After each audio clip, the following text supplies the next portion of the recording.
আজকে আমাদের আলোচ্য বিষয় হচ্ছে অতি সুপ্রাচীন, যেটা কিনা খ্রিস্টপূর্ব 1000 বছর পূর্ব থেকেই যে বিষয়টা নিয়ে আমরা জানে আসতেছি বা ওটা ব্যবহার করা হয়েছে, এবং যেটা আমরা পরবর্তীতে উপপাদ্য আকারে পেয়েছি পিথাগোরাসের মাধ্যমে।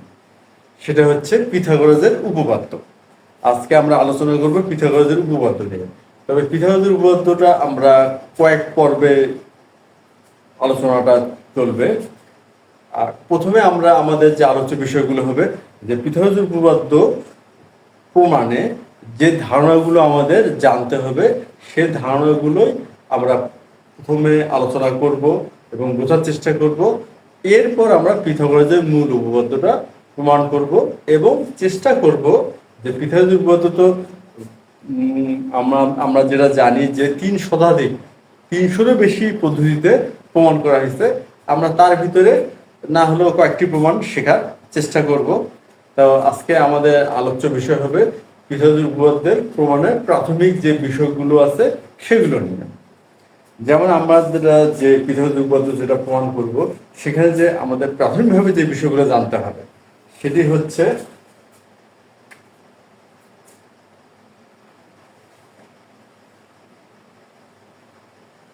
সমকোণী ত্রিভুজ।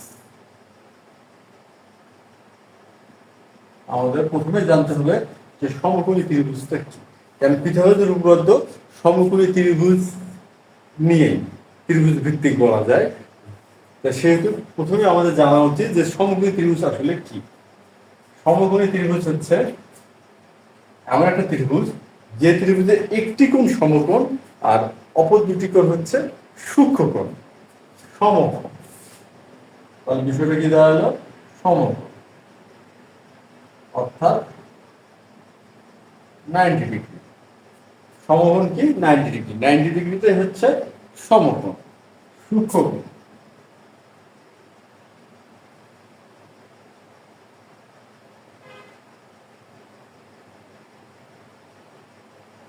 সূক্ষ্মকোণ অর্থাৎ লেস দেন 90 ডিগ্রি। কথাটা মানে কি? 90 ডিগ্রি অপেক্ষা ছোট। সূক্ষ্মকোণ হচ্ছে 90 ডিগ্রি অপেক্ষা ছোট।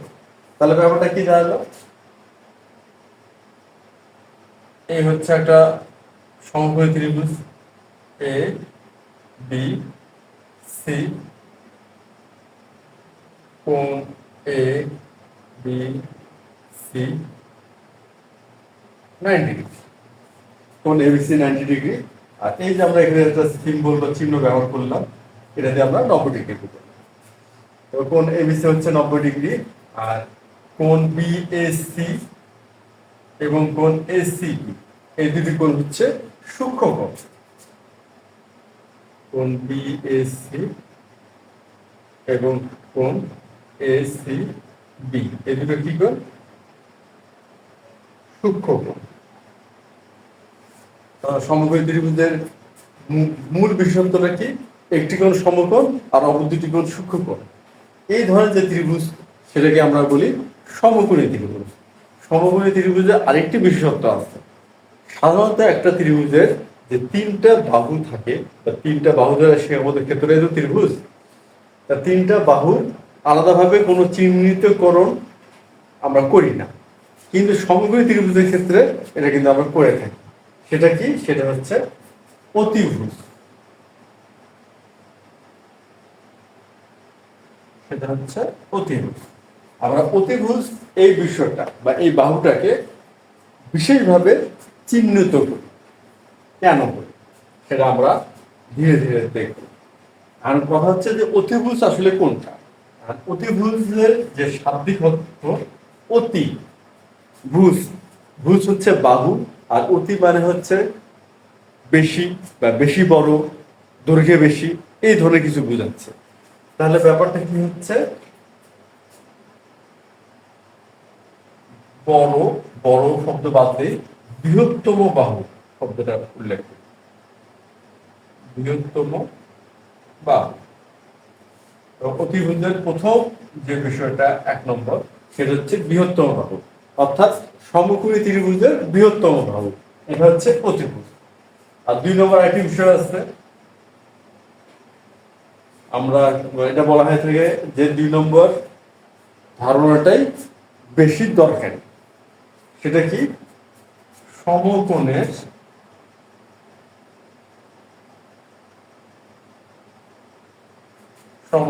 বিপরীত বাহু।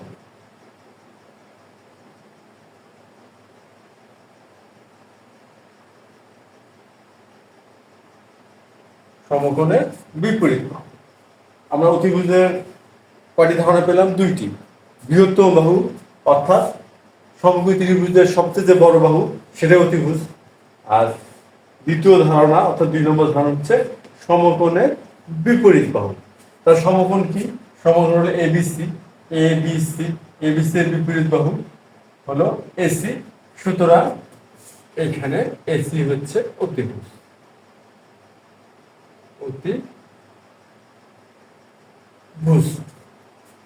আমরা অতিভুজের ধারণাটা পেলাম। এখন এখানে আরেকটি বিষয় আছে যে বাকি দুই বাহু কি কি? এবি এবং বিসি, এই দুটোর কি আলাদা কোনো নাম আছে বা চিহ্নিতকরণ শব্দ? প্রচলিত ভাবে, এটা অবশ্যই খেয়াল করতে হবে, প্রচলিত ভাবে আমরা বিসি অর্থাৎ ভূমি বরাবর যেটা সেটাকে আমরা ভূমি বলি, আর এবি লম্ব বরাবর এটাকে আমরা লম্ব বলি। এটাকে আমরা বলতেছি লম্ব, আর বিসি কে বলতেছি ভূমি। এটা আবার আমি বলতেছি, এটা আসলে একটা প্রচলিত ধারণা বলা হয়ে থাকে যে বিসি হচ্ছে ভূমি, এবি হচ্ছে লম্ব।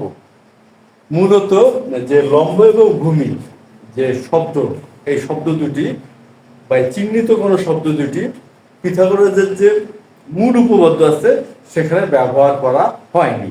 ওখানে অতিভুজ ব্যবহার করা হয়েছে, আর ভূমি এবং লম্ব এই বাহু দুটোকে অপর বাহুদ্বয় বলা হয়েছে, লম্ব ভূমি আলাদাভাবে চিহ্নিত করা হয়নি।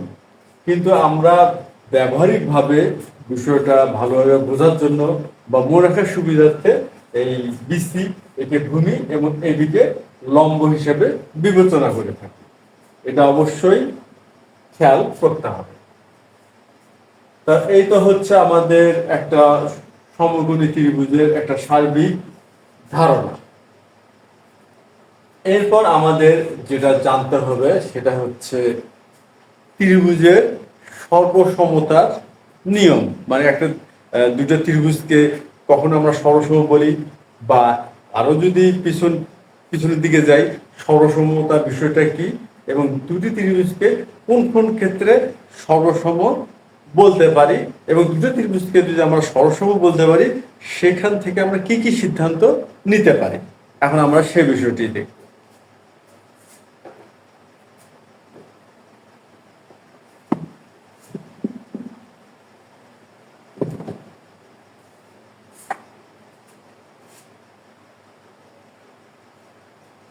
এখন আমাদের টপিকটা হবে ত্রিভুজের সর্বসমতা।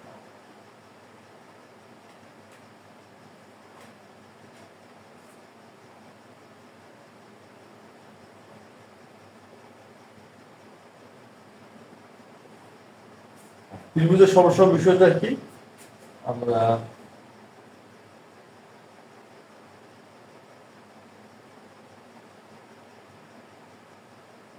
এ B C E F S, এখানে আমরা দুটো ত্রিভুজ দেখলাম, এবিসি এবং ই এফ এইচ। এখন এই ত্রিভুজ দুটো সরসমতা মানে এই ত্রিভুজ দুটোর মাধ্যমে আমরা সরসম বিষয়টা বোঝার চেষ্টা করি।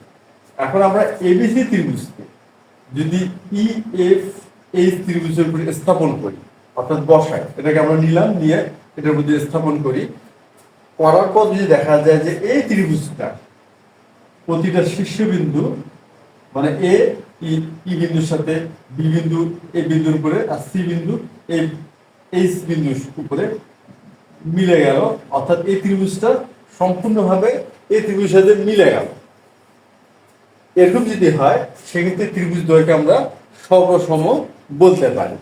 আর যে পদ্ধতিতে আমরা এই সর্বসমতার ধারণা দাঁড় করলাম সেটাকে বলা হয় উপরিপাতন।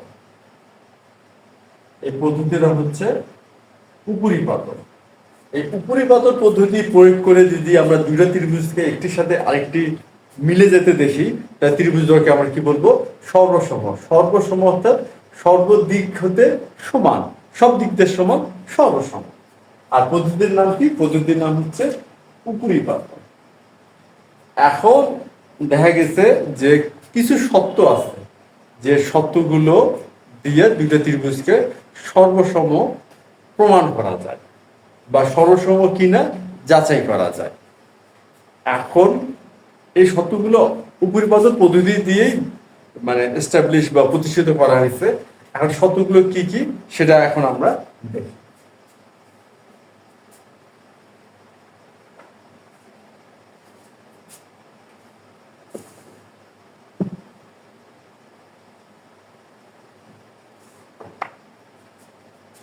এক নম্বর, আমরা এটাকে সংক্ষেপে বলতে পারি বাহু বাহু বাহু। এই কথার মানে কি? মানে হচ্ছে এই যে দুটো ত্রিভুজ, এখন ত্রিভুজ হচ্ছে এই বাহুটা এই বাহুর সমান, অর্থাৎ তিনটা বাহু যদি তিনটা বাহুর সমান হয়, তিনটা বাহু সমান, সেক্ষেত্রে ত্রিভুজদ্বয় সরসম। আর এই যে এটা হচ্ছে সরসম চিহ্ন, এটা দ্বারা সরসম বোঝানো হয়। তাহলে আমরা কি শিখলাম? বাহু বাহু বাহু। কোন ত্রিভুজের তিন বাহু অপর একটা ত্রিভুজের তিন বাহু সমান হলে ত্রিভুজদ্বয় সরসম। দুই নম্বর, বাহু কোণ বাহু। এখন বাহু কোণ বাহু বিষয়টা কি? বিষয়টা হচ্ছে এখানে দুইটা ত্রিভুজ আছে, সাপোজ এই বাহু দুটো সমান এবং এই যে বাহু দুটো অন্তর্ভুক্ত কোণ এবং এই বাহু দুটো অন্তর্ভুক্ত কোণ যদি সমান হয় ত্রিভুজদ্বয় সরসম। এখন কথা হচ্ছে অন্তর্ভুক্ত কোণ কি? অন্তর্ভুক্ত কোণ, অন্তর্ভুক্ত কোণ হচ্ছে এমন যে এই একটা বাহু একটা বাহু সাপোজ ধরি এই বিন্দুতে মিলিত হয়েছে, মিলিত হওয়াতে একটা কোণ পাওয়া গেছে, কোণ এ। এই কোণটা হচ্ছে বাহু দুটোর অন্তর্ভুক্ত কোণ, অর্থাৎ বাহু দুটির সাধারণ বিন্দুতে যে কোণটা উৎপন্ন হয় সেটাই হচ্ছে বাহু দুটির অন্তর্ভুক্ত কোণ। তো এই ক্ষেত্রে আমরা যদি এমন পাই যে দুইটা বাহু অন্তর্ভুক্ত কোণ, দুটো অন্তর্ভুক্ত কোণ সমান, যেটা কিনা বাহু কোণ বাহু উভয় পরিচিত, সেই ক্ষেত্রে ত্রিভুজ দুইটা সর্বসম হবে। এখন হচ্ছে 3 নম্বর, কোণ বাহু কোণ। আমরা যদি এই সংক্ষিপ্ত বিষয়টা কোণ বাহু কোণ বিষয়টা খেয়াল করি, তাহলে কিন্তু প্রমাণটা খুব সহজেই বোঝা যাচ্ছে, মানে বিষয়টা বোঝা যাচ্ছে কোণ বাহু কোণ। অর্থাৎ এই কোণ যদি এই কোণের সমান, এই কোণ সমান হচ্ছে এই কোণ, আর এই যে কোণ বাহু কোণ, কোণ বাহু কোণ যদি এমন হয়, অর্থাৎ এই বাহুটা কি হবে? এই দুইটা কোণের সংলগ্ন বাহু, এই বাহুটা এই দুইটি কোণের সংলগ্ন বাহু যদি এমন হয় ত্রিভুজদ্বয় সর্বসম। 4, এই 4 নম্বর যে আমরা নিয়মটা বা পদ্ধতিটা এখন আলোচনা করব, সেটা শুধুমাত্র সমকোণী ত্রিভুজের ক্ষেত্রে। এটা হচ্ছে সমকোণী ত্রিভুজের ক্ষেত্রে প্রযোজ্য।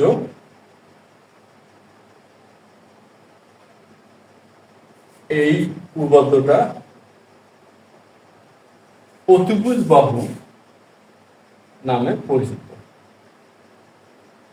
সর্বসমতার ধারণাটা অতিভুজ বাহু।